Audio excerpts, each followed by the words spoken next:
The words hung in the air between them, as cold and stark as the January wind howling outside the mansion's windows. I need a mother for my kids, and you need shelter. Nathan Blackwood's voice carried no emotion, just the matter-of-fact tone of a CEO closing another deal. Eliza felt her heart pound against her ribs as she stared into his steel-grey eyes, searching for any hint of humanity behind the business proposal he'd just laid out. But that moment was still weeks away. For now, Eliza Watkins pulled her worn coat tighter around her body as she stood at the imposing gates of the Blackwood estate, her breath forming small clouds in the freezing Chicago morning. Her fingers, red and chapped from the cold, trembled slightly as she pressed the intercom button. This job had to work out. There was simply no other option. "State your name and purpose," came a clipped voice through the speaker. "Eliza Watkins. I'm the new cleaning staff. It's my first day."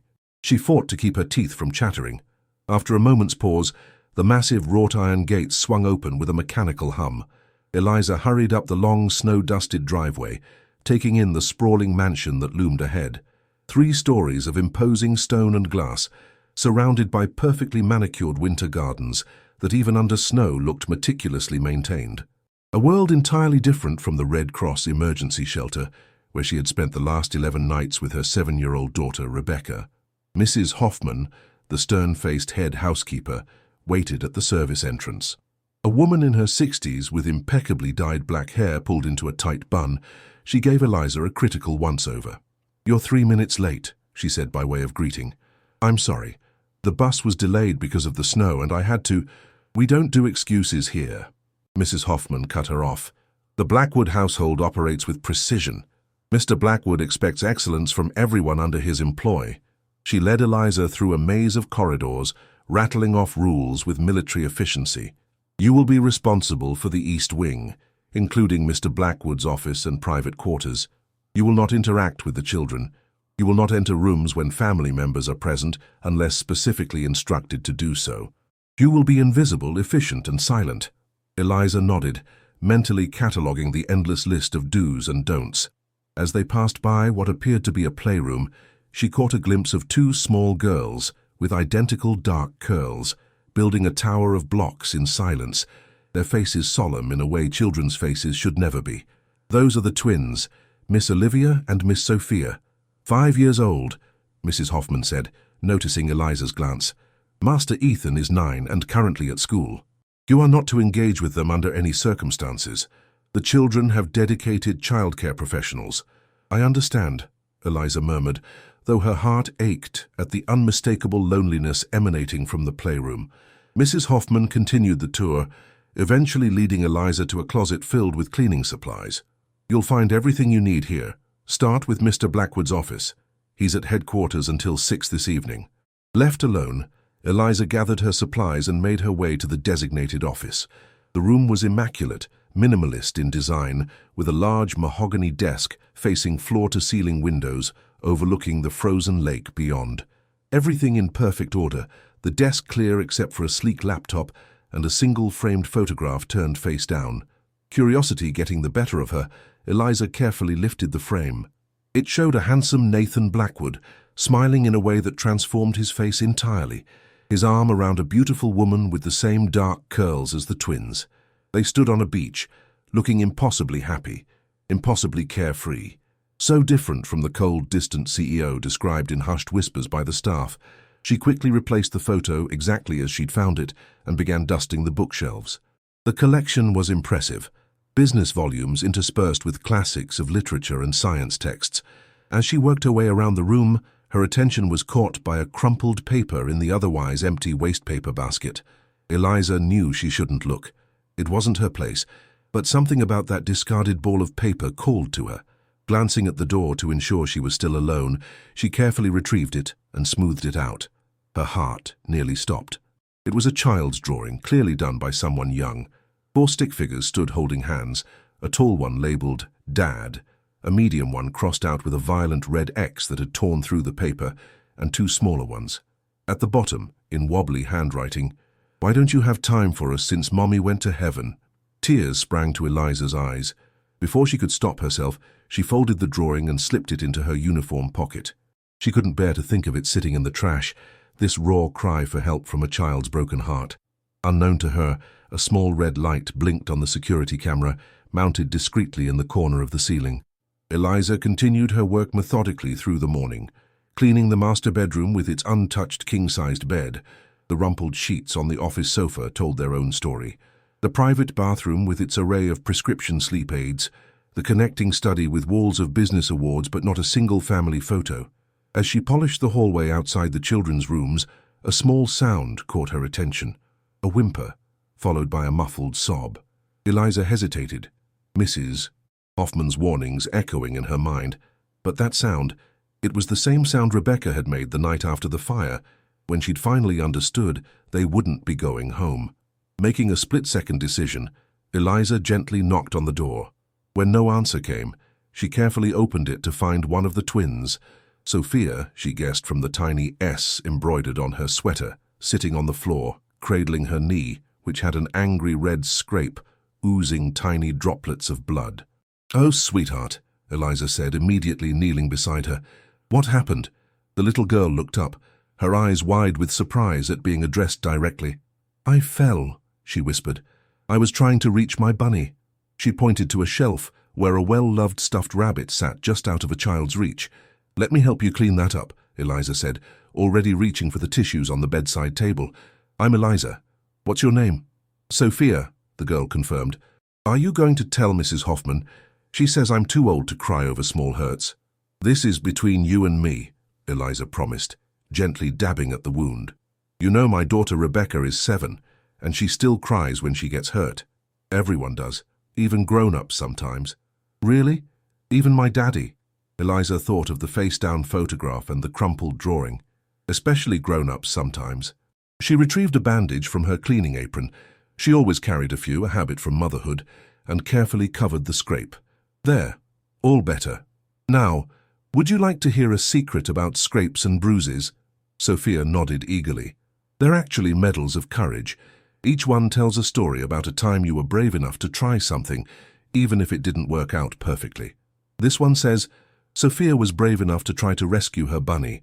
The little girl's face lit up with a smile so sudden and bright, it transformed her entirely. "I never thought of it that way."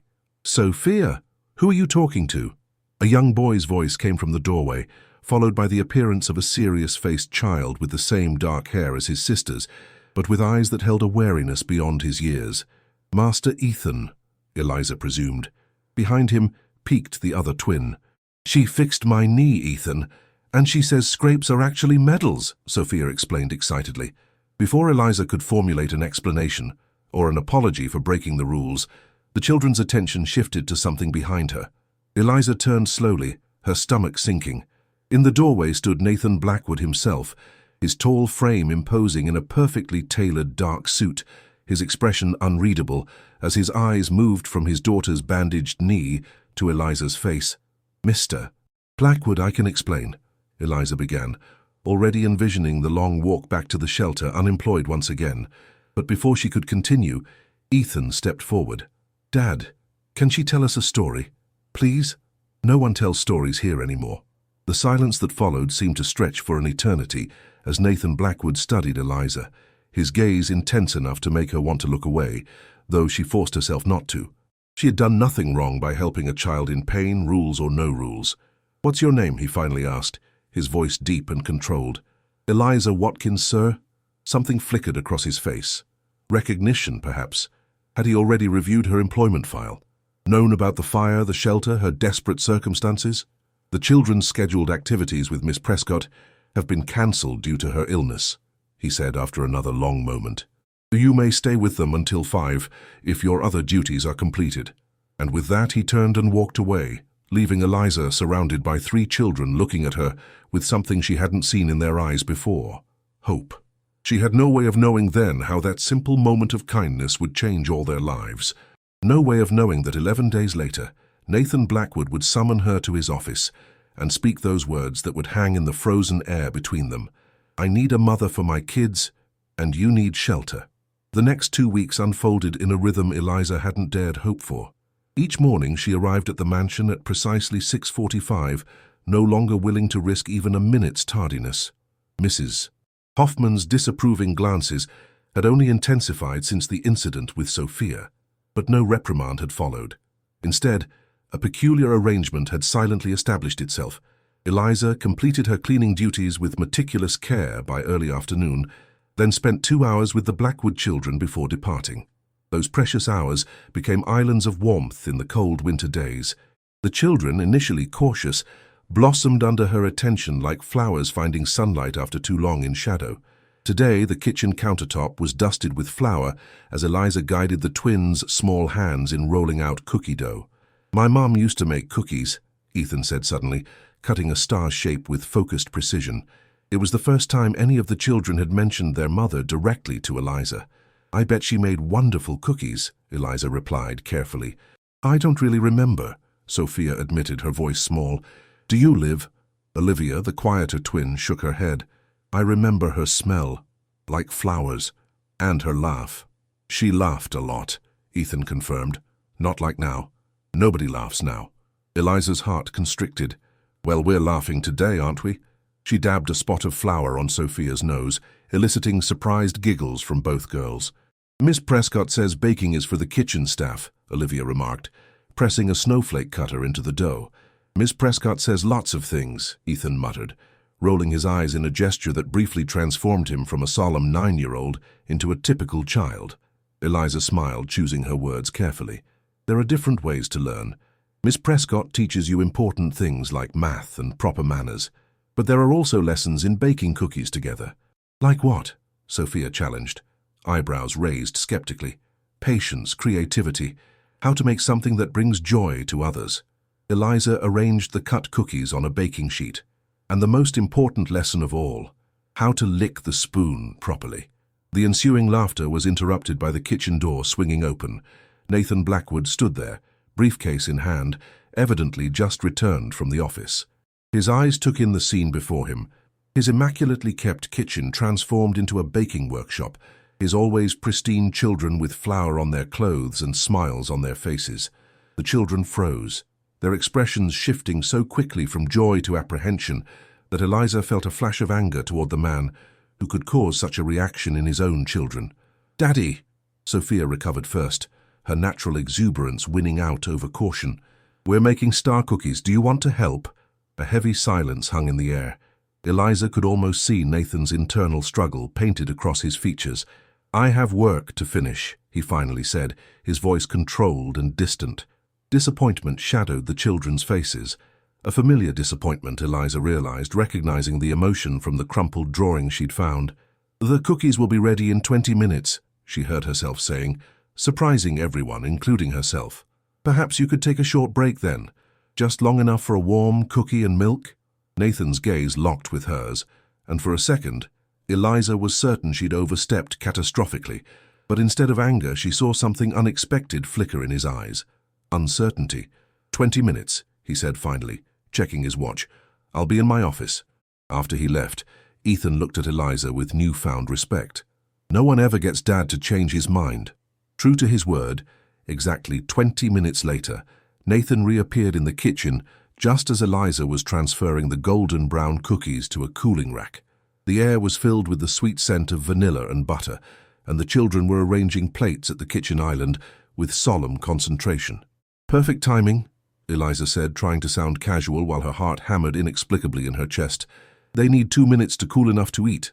Nathan stood awkwardly at the edge of the kitchen, a man clearly out of his element. His children watched him cautiously, as if he were a wild animal that might bolt at any sudden movement. "Sit here, Dad," Ethan finally said, pulling out a stool. Nathan complied, placing his phone face down on the counter, a small gesture that wasn't lost on Eliza. The next 15 minutes were stilted at first, with Eliza gently facilitating conversation between father and children. But when Sophia proudly explained how she'd cut the most perfect star all by myself, Nathan's expression softened almost imperceptibly. "It's excellent," he confirmed, examining the cookie with mock seriousness. "Symmetrically sound."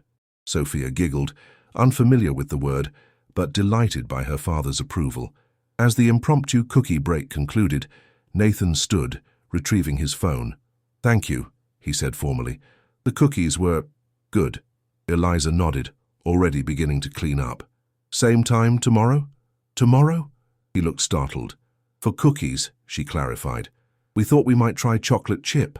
Nathan glanced at his children, who watched him with barely disguised hope.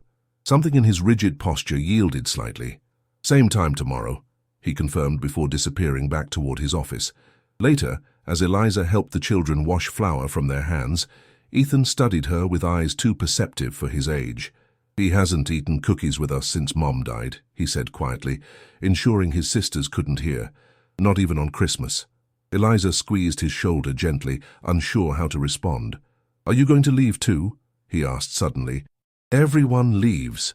The question caught her off guard, piercing straight to her heart. I'm here now, she answered carefully, knowing better than to make promises she might not be able to keep. What she didn't say was that each evening she returned to the increasingly desperate situation at the Red Cross shelter. The temporary housing period was nearing its end, and Rebecca had developed a persistent cough from the poor ventilation and overcrowding. That night, as she tucked her daughter into their narrow cot in the corner of the shelter's common room, Eliza kissed Rebecca's forehead, alarmed at its warmth. "Mommy," Rebecca whispered, her voice raspy. "When can we go home?" Eliza brushed back her daughter's hair, fighting back tears. "Soon, baby, I promise." She had no idea that soon would arrive in a way she could never have imagined. The call came at 4:17 in the morning, yanking Eliza from fitful sleep. Rebecca's temperature had spiked to 103 degrees, her small body shivering despite the sweat soaking her pajamas. The shelter's night supervisor had already called an ambulance. "Mommy, it hurts," Rebecca whimpered as the paramedics attached monitors to her tiny chest. "I can't breathe good." "Pneumonia, most likely," the female paramedic murmured to Eliza as they loaded the stretcher into the ambulance. Common in shelters this time of year, unfortunately.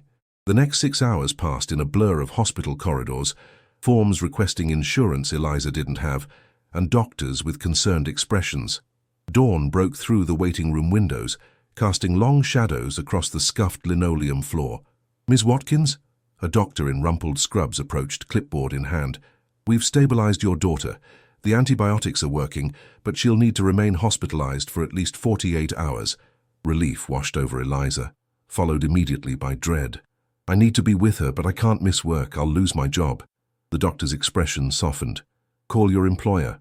Most people understand when a child is ill, but most employers weren't billionaire CEOs with rigidly structured households. Still, Eliza had no choice. At 6:30, she stepped outside the hospital and dialed the Blackwood Mansion staff number with trembling fingers. To her surprise, Mrs. Hoffman's customary clipped tone softened marginally when Eliza explained the situation. "I'll inform Mr. Blackwood. Focus on your daughter, Ms. Watkins." Before hanging up, she added, "There's a decent children's hospital charity program that might help with the bills. I'll text you the information." It was the first glimpse of humanity Eliza had seen from the stern housekeeper. By afternoon, Rebecca's condition had improved enough for her to sleep peacefully. Eliza sat beside the hospital bed, holding her daughter's small hand, her mind racing through impossible calculations. Even with charity assistance, the hospital bills would be devastating, and with the shelter's maximum stay period ending in just 5 days, they would soon have nowhere to go. "Excuse me, Ms. Watkins." Eliza looked up to find a nurse standing in the doorway. "There's someone here to see you. Says he's your employer." Before Eliza could process this information, Nathan Blackwood stepped into the room, looking strangely out of place in his tailored suit among the bright cartoon characters painted on the pediatric ward walls. "Mr. Blackwood," Eliza stood quickly, embarrassingly conscious of her unwashed hair and yesterday's clothes. "I'm so sorry about today. I'll make up the hours, I promise." Nathan's gaze moved from Eliza to Rebecca's sleeping form, something unreadable flickering in his eyes. "How is she?" he asked, his voice uncharacteristically quiet. "Improving. The doctor says she can probably go home." Eliza caught herself. "Leave the hospital in 2 days." Nathan nodded, hands in his pockets, looking profoundly uncomfortable. "The children were concerned when you didn't arrive this morning. They've made cards." He removed an envelope from his jacket, handing it to Eliza. Inside were 3 handmade cards, covered in glitter, drawings, and wobbly handwriting. Ethan's read, "Get better soon so Miss Eliza can come back." The unexpected thoughtfulness brought tears to her eyes. "That's very kind," she managed. Nathan cleared his throat. Mrs. Hoffman mentioned your situation.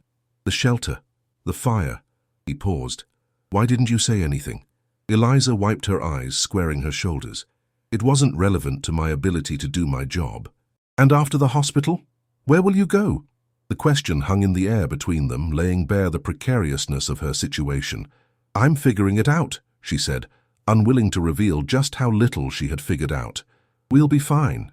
Nathan studied her with an intensity that made her want to look away. You've been good for my children, he said finally. Better than the professionals I've hired.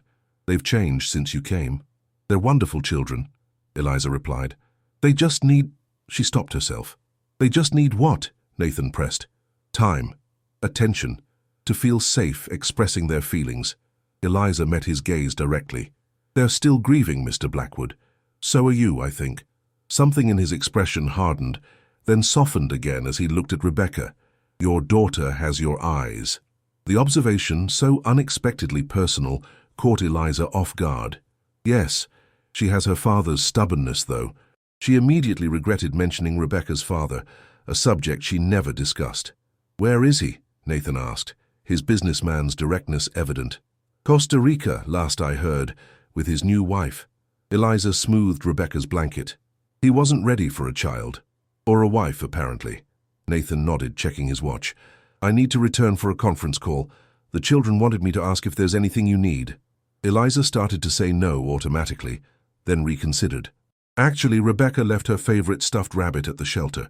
If someone could retrieve it, the night supervisor knows us. Consider it done.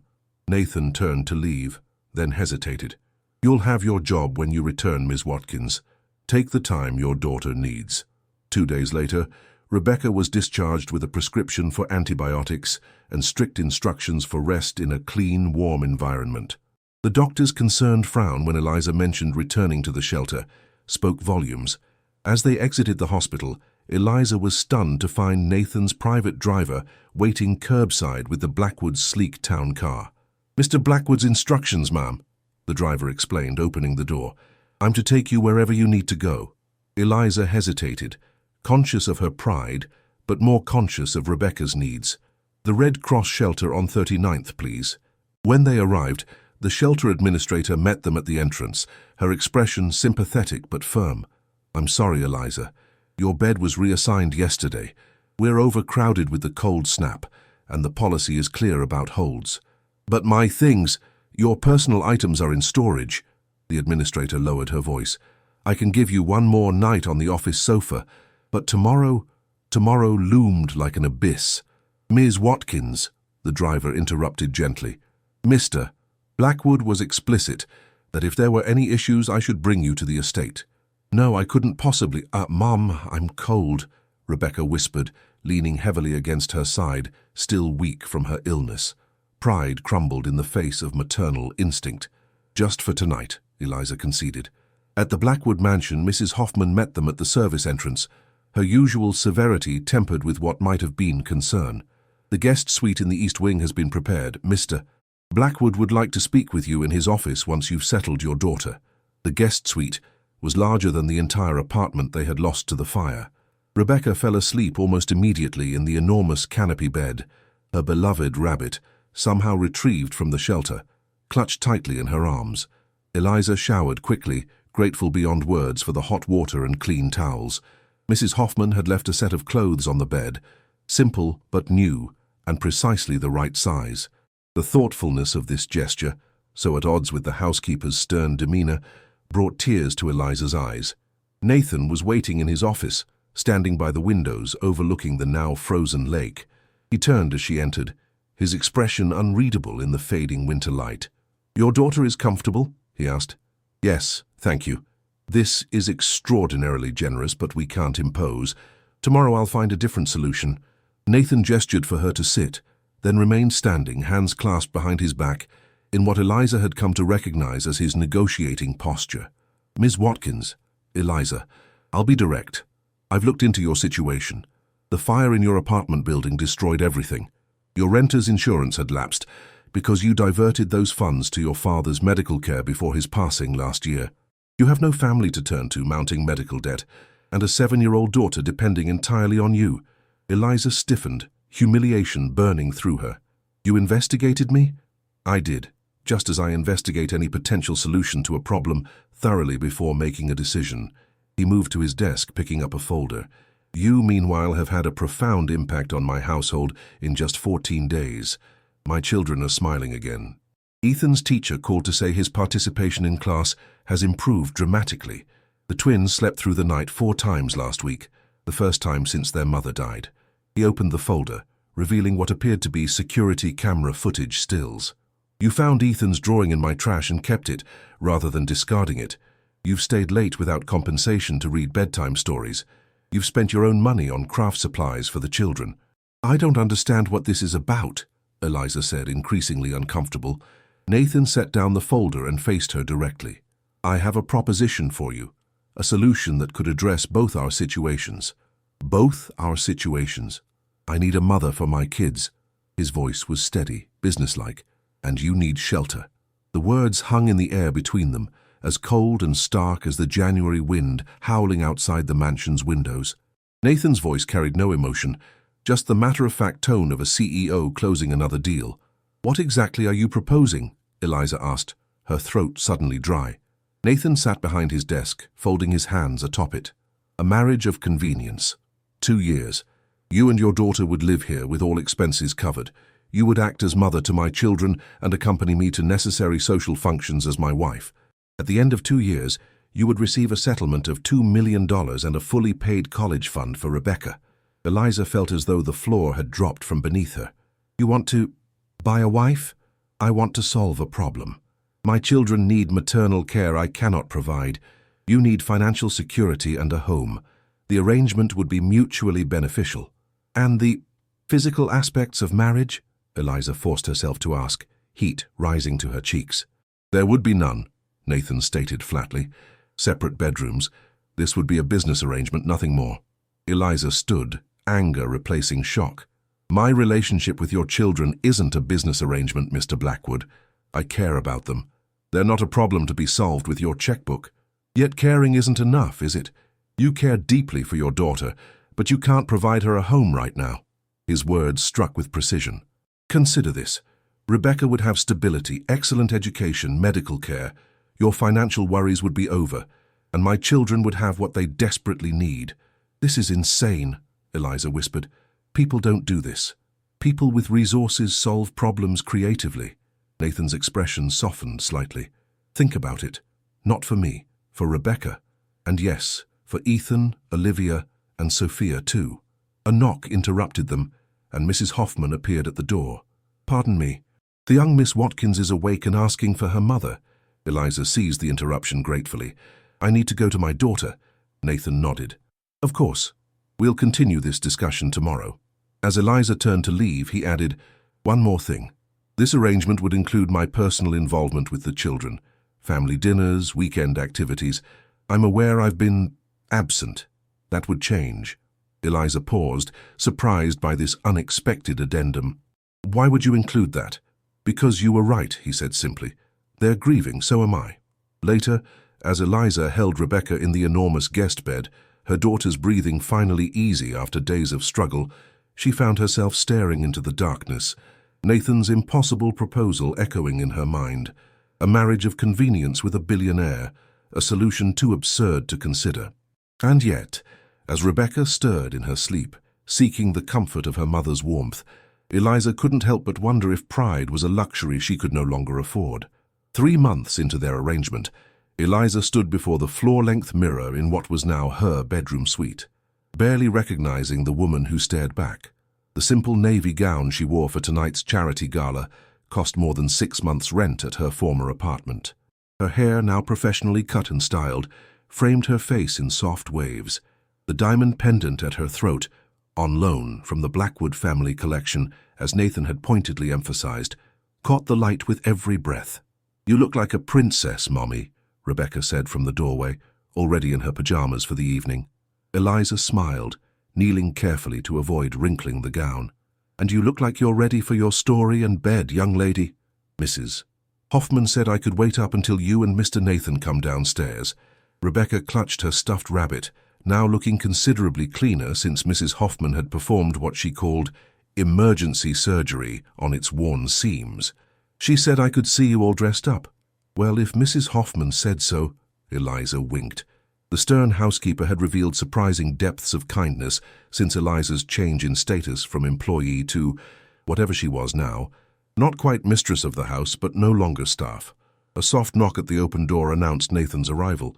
He stood in impeccable evening wear, his usual remote expression firmly in place. "The car is ready whenever you are," he said, his eyes sweeping over her with clinical assessment. "That color suits you." It wasn't a compliment so much as an observation, but Eliza had learned to recognize these small acknowledgments as Nathan's version of approval. "Thank you." She touched the pendant self-consciously. "Are you sure about the necklace? It seems excessive for my first public appearance." The wives of Blackwood Industries CEOs have always worn family jewels to the annual gala.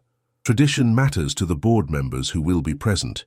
His tone was matter-of-fact, with the underlying message clear. Appearances mattered. Appearances had been the cornerstone of the past 3 months. To the outside world, their story had been carefully crafted. A whirlwind romance between the widowed CEO and the young woman who had come into his life and healed his broken family. The 15-page contract that formalized their arrangement had been witnessed only by Nathan's most trusted lawyer and sealed with the same thoroughness as his billion-dollar business deals. The reality, of course, was far more complex than the fairy tale the Chicago social scene had reluctantly come to accept. "Good night, sweet pea," Eliza kissed Rebecca's forehead. "Be good for Mrs. Hoffman. I'll check on you when we get home." Rebecca nodded, then hesitated before turning to Nathan. "Good night, Mr. Nathan." Something in Nathan's rigid posture softened imperceptibly. "Good night, Rebecca. Don't let Mrs. Hoffman give you extra dessert. She thinks I don't notice, but I do." Rebecca giggled, a sound that still felt like a small miracle in this house that had been so devoid of laughter when they'd arrived. Downstairs, the Blackwood children waited in the main hall to say their goodbyes.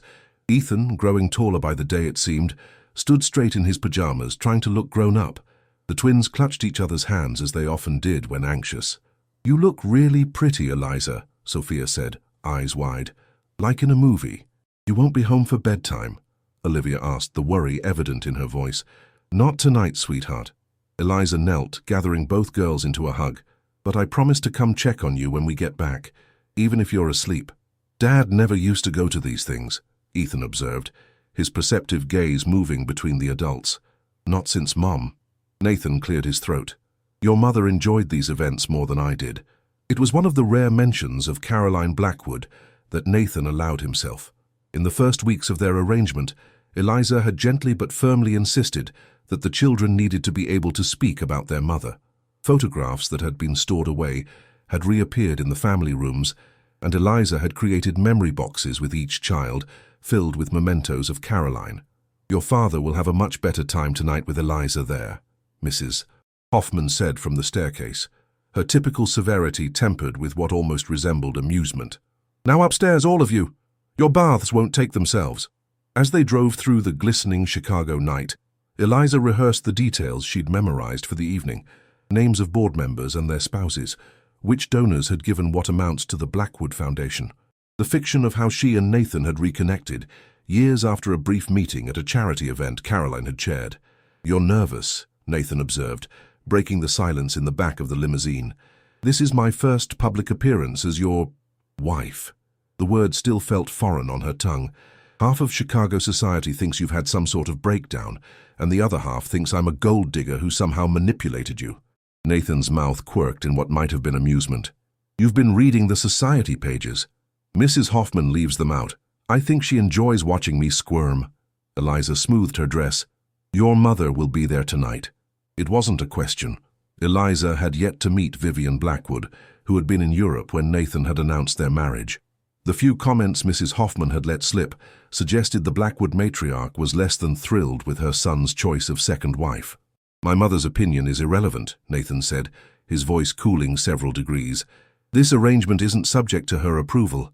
She's your mother, and the children's grandmother." Eliza turned to face him directly. "Her opinion matters to them." Nathan was silent for a moment. "You've been handling my children, my household, and Chicago gossips with surprising skill. I'm confident you can handle Vivian Blackwood." It was perhaps the closest thing to a compliment he'd ever given her. The gala was being held at the Chicago Museum of Contemporary Art, transformed for the evening into a glittering wonderland of lights and ice sculptures. As they stepped from the car, cameras flashed, capturing the first public appearance of the newly married couple. "Smile," Nathan murmured, his hand settling at the small of her back with practiced ease. "Remember, we're madly in love." Eliza forced her lips into what she hoped was a convincing smile, whispering through it, "For someone who negotiated a platonic arrangement, you're remarkably comfortable with public displays of affection."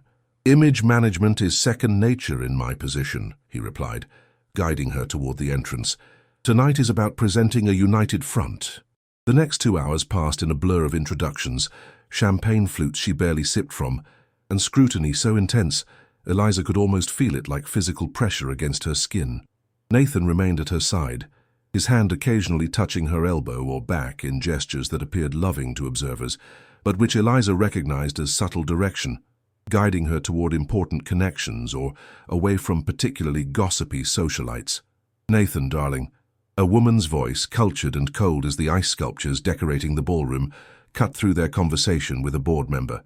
"Aren't you going to introduce me to your bride?" Vivian Blackwood was striking rather than beautiful, with silver-streaked dark hair swept into an elegant chignon and eyes identical to her son's, grey and assessing, missing nothing. "Mother," Nathan's voice remained neutral. "This is Eliza. Eliza, my mother, Vivian Blackwood. How lovely to finally meet you." Eliza offered her hand. "The children speak of you often." Vivian took Eliza's hand briefly, her gaze traveling the length of Eliza's gown. "Indeed. And how are my grandchildren adjusting to their new situation?" "They're flourishing," Nathan interjected. "Ethan's grades have improved significantly, and the twins are sleeping through the night again." Something flashed in Vivian's eyes. Surprise, perhaps, that her son was so informed about his children's daily lives. "How wonderful." Her attention returned to Eliza. "And your own daughter? Rebecca, isn't it? How is she finding life at Blackwood Manor?" The question contained a subtle reminder that Rebecca was an outsider, not a Blackwood by blood. "Rebecca is adapting beautifully," Eliza replied evenly. "She and Sophia have become particularly close. They share a love of art." "Fascinating." Vivian sipped her champagne. "Nathan Henderson from the Singapore office is trying to catch your eye. You should speak with him." It was a dismissal, giving her time alone with Eliza. Once Nathan had reluctantly moved away, Vivian's polite mask slipped fractionally. "Let me be direct, my dear. Whatever you think you've secured for yourself, understand this. The Blackwood family has weathered gold diggers, opportunists, and social climbers for generations. Caroline was from one of Chicago's oldest families. She understood the responsibilities that came with the Blackwood name." Eliza met the older woman's gaze steadily. "I'm not Caroline, and I'm not trying to replace her, for Nathan or for the children. Yet here you are wearing Caroline's jewelry, standing in her place." "At Nathan's request," Eliza countered. "Mrs. Blackwood, I respect your concern for your family, but those children have been grieving without support for 2 years. Whatever you think of me or my background, surely we can agree that their well-being is what matters most." Something shifted in Vivian's expression, not softening exactly, but reassessment. "You speak quite confidently for someone who was scrubbing toilets 3 months ago." The jab was designed to humiliate, but Eliza refused to flinch. "Yes, I did clean toilets, and made beds and dusted shelves. I've worked hard my entire life, which taught me something valuable. Worth isn't determined by the size of one's bank account." Before Vivian could respond, commotion rippled through the ballroom. Nathan appeared suddenly at Eliza's side, his expression grave. "We need to leave," he said, his hand firm on her elbow.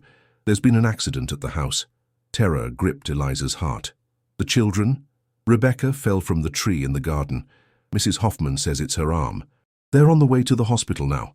The drive to the hospital passed in agonizing silence, Eliza's mind racing with worst-case scenarios.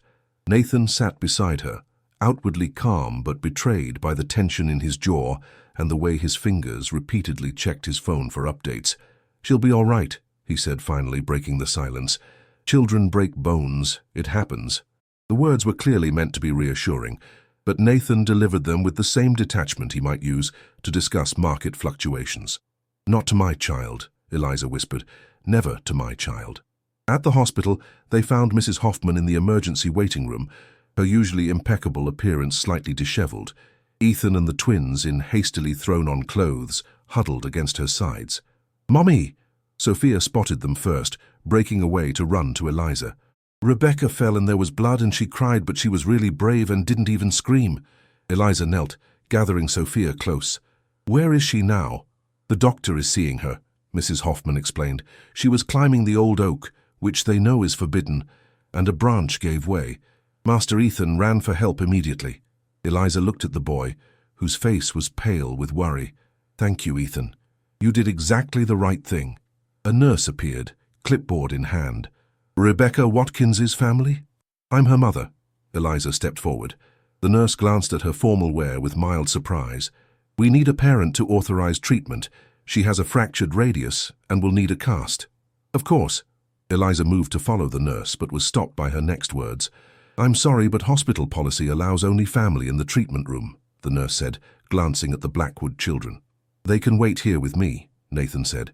"Go to Rebecca." In the treatment room, Rebecca lay small and pale on the exam table, tear tracks staining her cheeks, her left arm immobilized in a temporary splint. "Mommy," she whimpered, reaching with her good arm. "I'm here, baby." Eliza rushed to her side, careful not to jostle the injury. "What happened?" "I was trying to climb as high as Ethan," Rebecca admitted, "but I'm not big enough yet." The doctor entered, introducing himself as Dr. Mater. "She's a brave young lady," he said warmly. "Clean break. Should heal perfectly with 6 weeks in a cast. We'll need your insurance information." Eliza froze. In the rush, she'd forgotten the practicalities. She and Rebecca had been added to the Blackwood family insurance as part of the arrangement, but she didn't have the cards yet. "I don't have the cards with me. We were at an event when—" "Mrs. Blackwood?" A nurse appeared at the door. "Your husband asked me to give you this." She handed Eliza an insurance card and identification. "Mrs. Blackwood." The title still startled her. As the doctor explained the care instructions, the curtain to the treatment area parted slightly, revealing Nathan standing there, his expression uncharacteristically uncertain. "May I come in?" he asked, directing the question at Rebecca rather than Eliza or the doctor. Rebecca nodded, her eyes wide. Nathan entered awkwardly, clearly uncomfortable in the clinical setting. He stood at the foot of the bed, hands in his pockets. "How are you feeling?" "It hurts," Rebecca admitted, "but the doctor says I can get a pink cast." "Pink is an excellent choice," Nathan replied with surprising seriousness. "Very visible, which means people will be extra careful around your arm." A ghost of a smile appeared on Rebecca's tear-streaked face. "Where are the others?" "In the waiting room with Mrs. Hoffman. They're quite concerned about you." "Even Ethan?" Rebecca asked hopefully. "Especially Ethan. He feels responsible since he showed you how to climb that tree in the first place." The doctor cleared his throat. "If you're ready, we can get started on that pink cast now." "I'll wait outside," Nathan said, turning to go. "No." Rebecca's voice was surprisingly strong. "Stay, please. Mommy always says brave things don't feel so scary when you're not alone." Nathan looked at Eliza, something almost like uncertainty in his eyes. "Please stay." Eliza found herself echoing her daughter's request. And so Nathan Blackwood, CEO of a multi-billion-dollar corporation, removed his tuxedo jacket, rolled up his sleeves, and held the hand of a 7-year-old girl who was not his daughter as she got her first cast, murmuring encouragements that grew more natural with each passing minute. Later, as they all drove home in the family SUV that Mrs. Hoffman had brought rather than the limousine, Rebecca fell asleep against Nathan's side, her newly pink-encased arm supported carefully on a pillow between them. "Thank you," Eliza said softly, not wanting to wake the children who had all succumbed to exhaustion in the back of the vehicle, "for being there with her. You didn't have to do that." Nathan looked down at Rebecca's sleeping form, then at Eliza. "Actually, I did," he said quietly. "It was in the contract. All medical decisions and support for both families."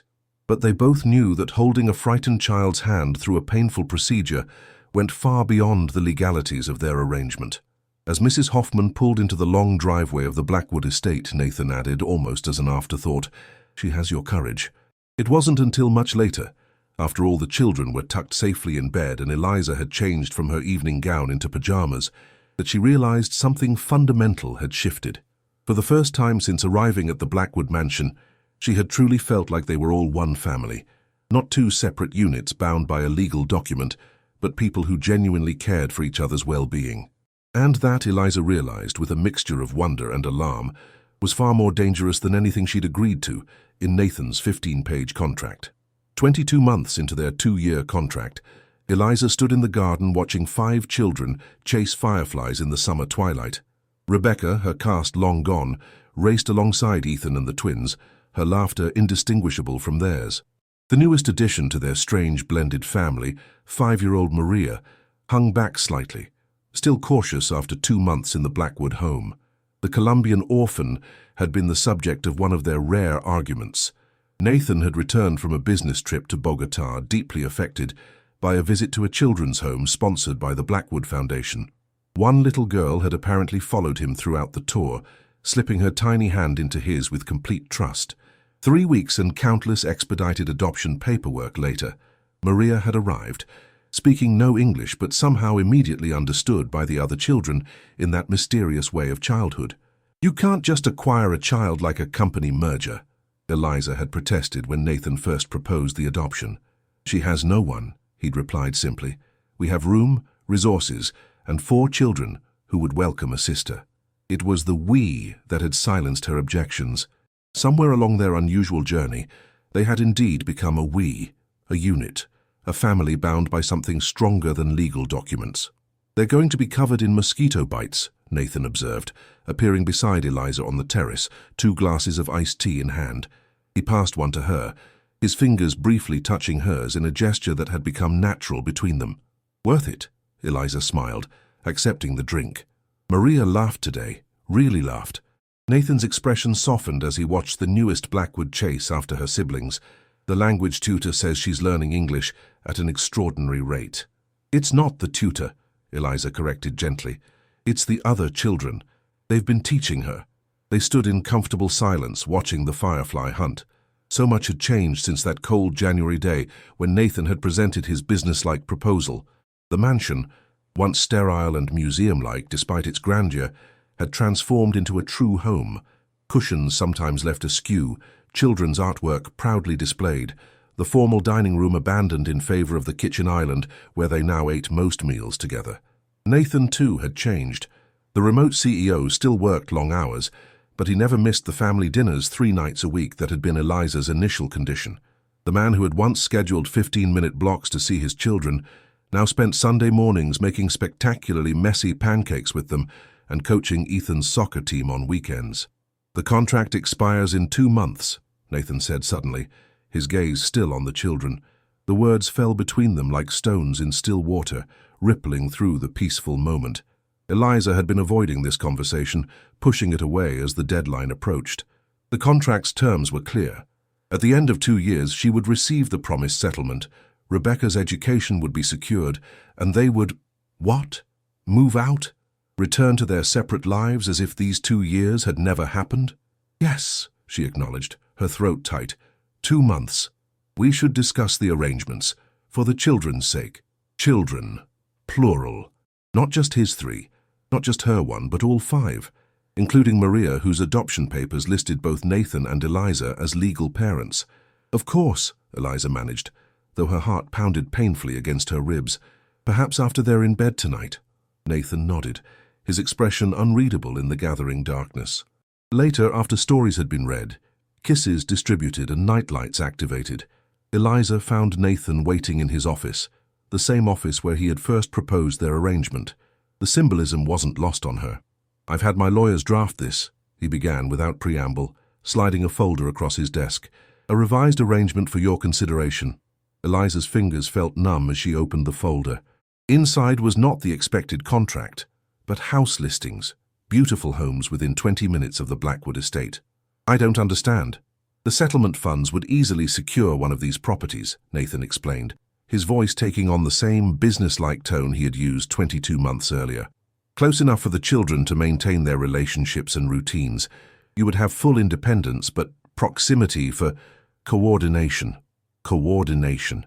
Such a clinical word for the dismantling of their family. And the children. How do we explain to 5 children that suddenly we're living separately, that we're no longer— Eliza's voice caught. That we were never really married at all. Nathan's jaw tightened. The legal adoption of Maria complicates matters. My lawyers suggest a generous co-parenting arrangement. Shared custody. Alternating weeks, perhaps. Alternating weeks. Eliza stood, anger rising through her grief. We're talking about children, Nathan, not timeshares. Ethan finally stopped having nightmares. The twins have friends for the first time. Rebecca thinks of this as her home. And Maria, we just promised that frightened little girl that she has a forever family. What would you suggest? Nathan's controlled tone had an edge now. The contract was for 2 years. Those were the terms we agreed to. I know what we agreed to. Eliza paced the office, memories of their life together flooding through her mind. I know I signed a contract to be your children's mother and your society wife. I didn't sign up to love them. To love. She stopped herself, turning away to hide the tears threatening to spill. A heavy silence filled the room. To love what, Eliza? Nathan's voice was closer now. He had risen from his desk. She couldn't bring herself to finish the sentence, to admit the truth she had been hiding even from herself, that somewhere between late-night conversations over Kitchen Island hot chocolate, Saturday morning pancake disasters, and the quiet moments watching him read bedtime stories with infinite patience, she had fallen in love with Nathan Blackwood, not the billionaire CEO, but the man who had learned to braid his daughter's hair and who still couldn't load a dishwasher correctly. This isn't about the contract anymore, she finally said, her back still to him. It's about 5 children who believe they have a real family. And what about you? Nathan's question was quiet but insistent. What do you believe? Eliza turned slowly to face him, knowing she needed to be honest, whatever the cost. I believe we created something real out of something artificial. I believe those children love each other, and us, as a family. And I believe, she gathered her courage, I believe I've broken the most important clause in your contract. Nathan's brow furrowed. Which clause? The one where this was supposed to remain a business arrangement without emotional involvement. Eliza met his gaze directly. Because I love you, Nathan. Not your money, not your name, not what you can provide. You, the man who held Rebecca's hand through getting her cast, who learned to make hot chocolate from scratch because Olivia read that it tastes better that way, who sits through Sophia's endless dance performances without checking his phone once. The admission hung in the air between them, irretrievable. Nathan stared at her, his expression so carefully controlled it was impossible to read. Then, to Eliza's complete astonishment, he laughed, a genuine laugh that she had heard only a handful of times in their 2 years together. Nathan. He crossed to a painting on the wall, an abstract piece that Eliza had always found rather cold, and swung it aside to reveal a wall safe. Quickly entering a combination, he retrieved a document and returned to where she stood. Do you know what this is? He asked, holding the paper but not yet showing its contents. Eliza shook her head, confused by this turn in the conversation. This is the original contract we signed. He held it up so she could see the familiar legal document with both their signatures. Notice anything unusual about it? Eliza examined it, then realized what he was showing her. It's expired? 6 months ago. Nathan's eyes held hers. I never renewed it. We've been living without a contract for half a year, Eliza. But why didn't you say anything? Because I wanted to see if we would continue as we were, without the legal obligation. If you would stay because you wanted to, not because you were contractually bound to. His voice softened. And you did. We did. Eliza's mind raced, re-evaluating the past 6 months. The house listings, a contingency plan. I couldn't be certain you weren't simply waiting for the settlement. Nathan set the contract on his desk. I've spent my entire career analyzing risk and negotiating deals, but I found myself completely unable to calculate the odds that you might feel for me what I've felt for you. And what is that? Eliza whispered, hardly daring to hope. Instead of answering directly, Nathan reached into his pocket and withdrew a small velvet box. Unlike the first time he had asked her to marry him across this very desk, his hands were not steady now. When Caroline died, I thought that part of my life was over. I became a CEO at home as well as at work, delegating childcare, scheduling affection in 15-minute blocks, treating my own children like small employees to be managed rather than loved. He opened the box, revealing a simple but elegant diamond ring. Nothing like the ostentatious Blackwood family pieces she had worn to society functions. Then you came into our lives with your ridiculous cookie baking and storytelling and rule breaking, and suddenly my children were children again. My home was a home, and I started to remember what it felt like to be a human being instead of a living corporation. He took the ring from its box, holding it between them. I'm not offering you a contract this time, Eliza. I'm offering you a choice. Stay, not as my employee or my business arrangement, but as my wife, my real wife. Because I love you and I should have told you months ago. Eliza stared at the ring, then at Nathan, seeing vulnerability in his eyes that he had never allowed her to glimpse before. The children already consider themselves siblings in every way that matters, he finished for her. Maria's adoption papers may have forced my hand in having this conversation, but it was always coming. Even my mother saw it before I did. She asked me at Christmas how long I planned to pretend our marriage was still a business arrangement. Vivian said that. Eliza couldn't hide her shock. The Blackwood matriarch had gradually warmed to her, but full approval had seemed a distant dream. She said, and I quote, "Only a fool builds a family on a foundation with an expiration date." Nathan took Eliza's hand gently. "I've been a fool in many ways, but I'd like to stop now. Marry me, Eliza. For real this time." Tears spilled freely down Eliza's cheeks now. "What about the settlement, Rebecca's education fund?" "All still yours, regardless of your answer. Those were promised." Nathan's thumb brushed her knuckles. "But I'm hoping you'll say yes to considerably more than just financial security." Eliza looked at this man who had transformed from cold CEO to loving father before her eyes, who had held her daughter's hand through pain, who had opened his heart and home to a child from across the world, who had learned to love again despite his own grief and fear. "You know the children will demand a real wedding this time," she said, a smile breaking through her tears. "Sophia's been planning it for months." Nathan's eyes widened. "She has? Apparently we're having a unicorn princess astronaut theme." Eliza laughed, feeling joy bubble up inside her. "Ethan refuses to be a ring bearer. He insists on best brother instead." "Is that a yes?" Nathan asked, hope evident in his voice. Instead of answering with words, Eliza closed the distance between them and kissed him. Their first real kiss, not performed for society photographers or curious onlookers, but a genuine expression of the love that had grown slowly and unexpectedly between them. When they finally parted, Nathan rested his forehead against hers. "I should have done that 2 years ago." "We weren't ready 2 years ago," Eliza replied softly. "You needed a mother for your kids, and I needed shelter. Now we need each other." A small noise at the office door drew their attention. There stood all 5 children in their pajamas, expressions ranging from Maria's confusion to Ethan's knowing smile to the twins' barely contained excitement. "Did you ask her?" Sophia demanded, bouncing on her toes. "Did she say yes?" "How long have you all been there?" Nathan asked, not bothering to hide the emotion in his voice.